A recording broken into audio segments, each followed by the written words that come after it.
Hola.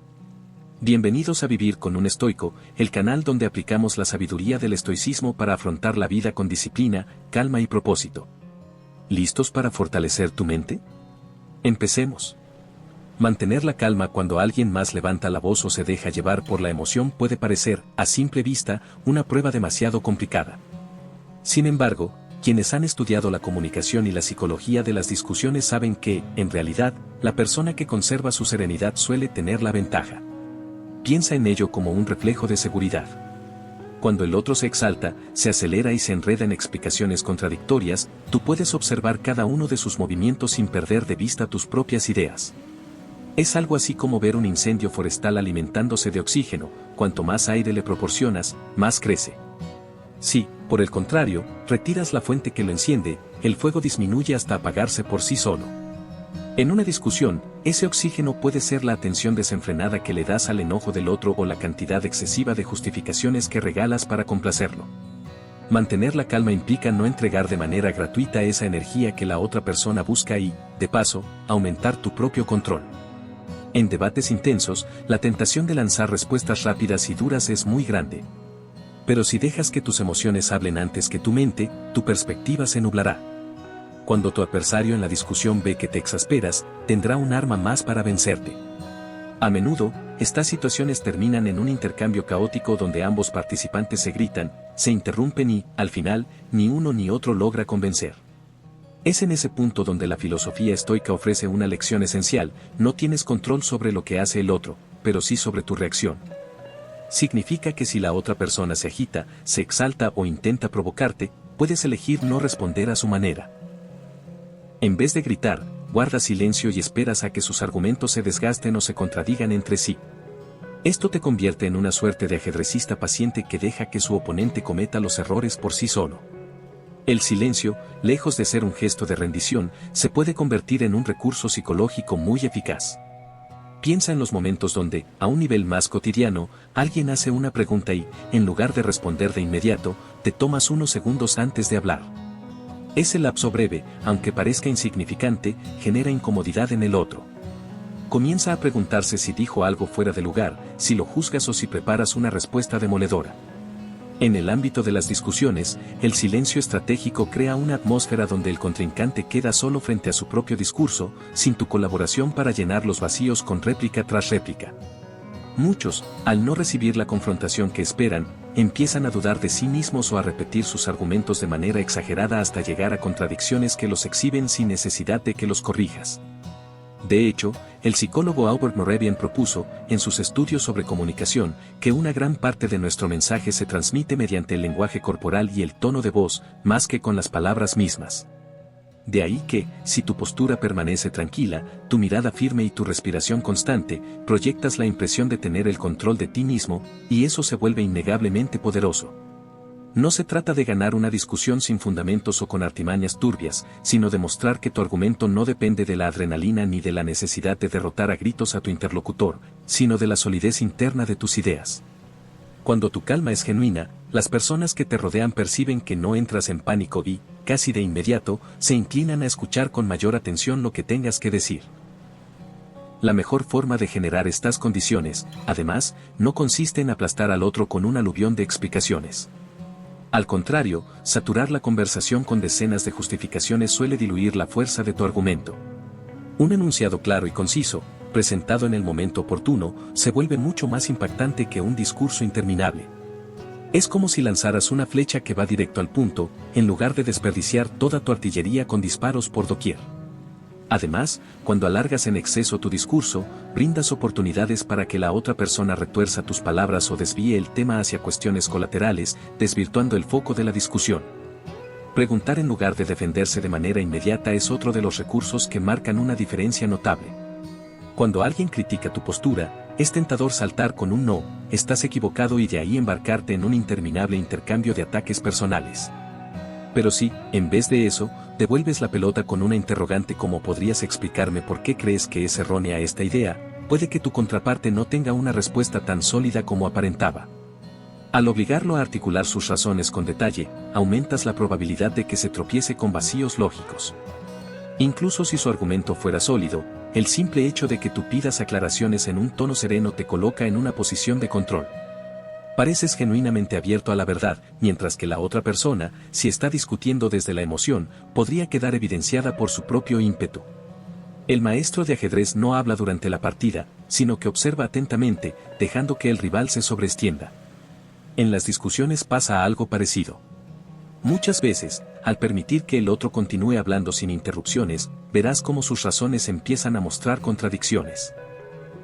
Por ejemplo, alguien podría afirmar que tu propuesta es inviable por la falta de mercado y, unos minutos después, argumentar que la competencia es altísima para ese mismo mercado. Son dos afirmaciones que, puestas juntas, resultan incoherentes. Solo con escuchar y dejar que se explique, habrás conseguido una contradicción clara, sin necesidad de alzar la voz para desenmascararlo. Luego, con un comentario breve y educado, muestras el choque entre un punto y el otro, de modo que la persona misma se da cuenta de su inconsistencia. La psicología de la discusión también indica que, en ocasiones, quien tiene la voz más alta no necesariamente es el dueño de la verdad, sino quien está más desesperado por imponerla. Esto no pasa desapercibido para la audiencia que, aunque a veces no participa activamente en el debate, observa los gestos y el temple de cada parte. Cuando permaneces calmado, tu interlocutor, si está muy exaltado, corre el riesgo de caer en actitudes que lo hagan lucir impulsivo y poco razonable. No se trata de un juego de manipulación malintencionado, simplemente aprovechas la tendencia natural de que la exageración emocional canse o lleve a la persona a exponer sus propias fisuras lógicas. Por supuesto, al momento de negociar, la capacidad de concordar con ciertas verdades que plantea tu oponente puede desarticular su defensa. Si rechazas todo de golpe, creas en el otro la necesidad de proteger cada punto. No obstante, si reconoces con sinceridad las partes de su argumento que son sensatas, es más probable que esa persona se muestre receptiva hacia tu perspectiva, pues bajará la guardia al sentirse valorada. Es un recurso muy distinto a la agresividad pasiva, no simulas que todo está bien para luego atacar por la espalda, sino que reconoces aquellos aspectos razonables que aporte el otro, para después exponer con cortesía el punto en que difieren las posiciones. Este estilo colaborativo puede evitar que la discusión se convierta en un enfrentamiento de ganar o perder, y la orienta hacia una resolución donde ambos sientan que han sido escuchados y han aprendido algo. No siempre, sin embargo, tu calma y buena disposición servirán para llegar a un entendimiento mutuo. Hay personas que solo buscan el conflicto por el placer de la confrontación o por afán de dominio. Con individuos cerrados, que no buscan la verdad sino imponerse, lo más sabio quizás sea retirarte del intercambio. Esto no significa perder la discusión, sino reconocer que no todos los debates valen tu tiempo ni tu salud mental. En la teoría de la comunicación y la psicología social, existe el fenómeno de la disonancia cognitiva, donde, si la persona no está dispuesta a reevaluar sus creencias, se aferrará a ellas sin importar cuántos argumentos presentes. En estos casos, dar un paso atrás es un acto de inteligencia.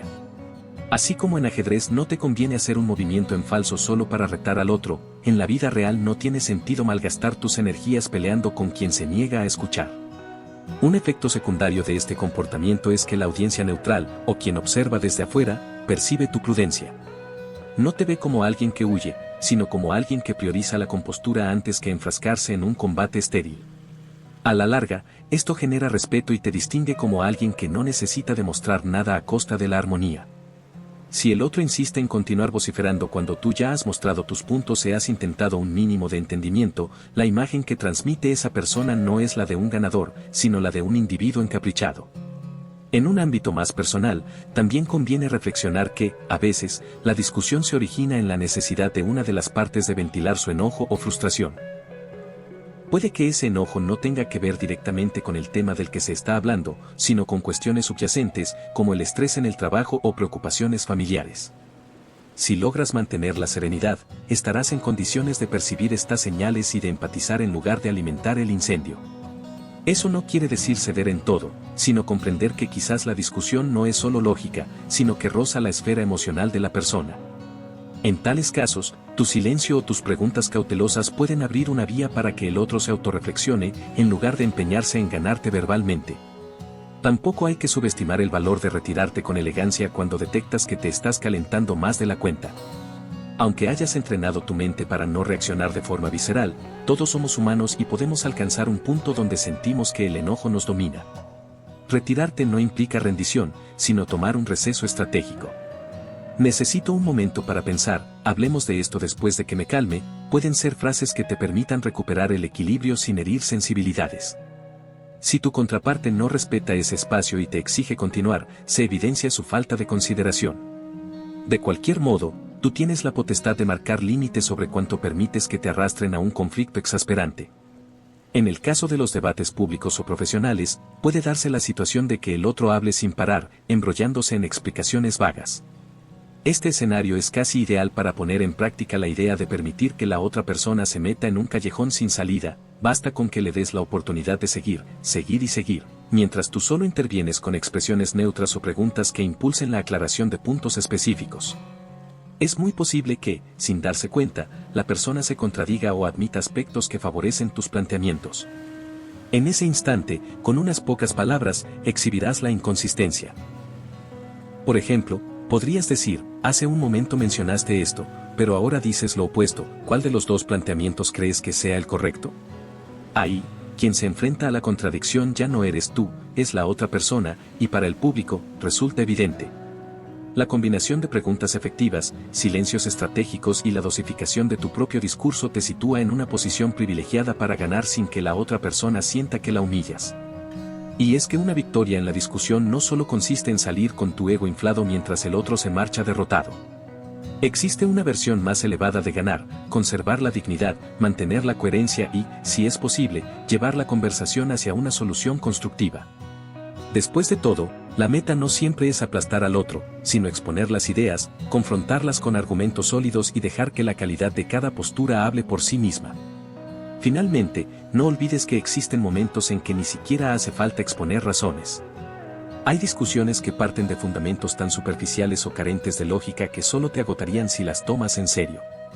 En estos casos, una frase corta, una sonrisa educada y la retirada a tiempo pueden equivaler a una maestría en asertividad. La persona que busca pleitos sin sustancia se queda hablando sola, sin tu colaboración para prolongar el enfrentamiento. Y si lo que buscaba era tu atención rabiosa, se irá con las manos vacías. Ten presente que estas estrategias no tienen por qué convertirse en herramientas de manipulación maliciosa. La intención no es hacer sentir mal a la otra persona o avergonzarla frente a los demás, sino salvaguardar tu energía mental y emocional y, en la medida de lo posible, conducir la comunicación hacia un terreno más razonable. El silencio, las preguntas y la calma pueden ser canales para una genuina búsqueda de la verdad o, al menos, para evitar que la discusión degenere. La clave reside en tu actitud interna. No entras en la charla con el objetivo de humillar a tu interlocutor, sino con la convicción de que la serenidad y la claridad argumental suelen ser mejores guías que el impulso del momento. En definitiva, ganar una discusión sin decir demasiado se resume en manejar con sabiduría los recursos de la comunicación humana, saber callar a tiempo, emplear preguntas incisivas, coincidir en puntos válidos para establecer un clima menos adversarial y, sobre todo, no dejarte llevar por las provocaciones ni el afán de demolición retórica. Si sientes que nada de esto servirá, no dudes en alejarte. Tu paz y tu equilibrio valen más que cualquier supuesta victoria dialéctica.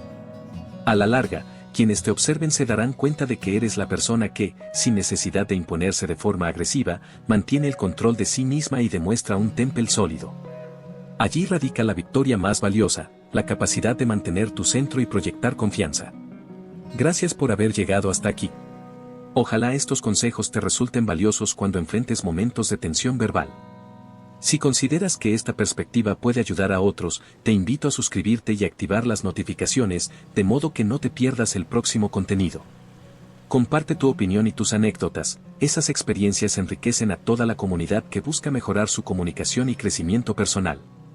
Mantente siempre fiel a ti mismo y recuerda que la palabra, cuando se usa con calma y sensatez, puede resolver incluso los choques más intensos. Nos vemos pronto.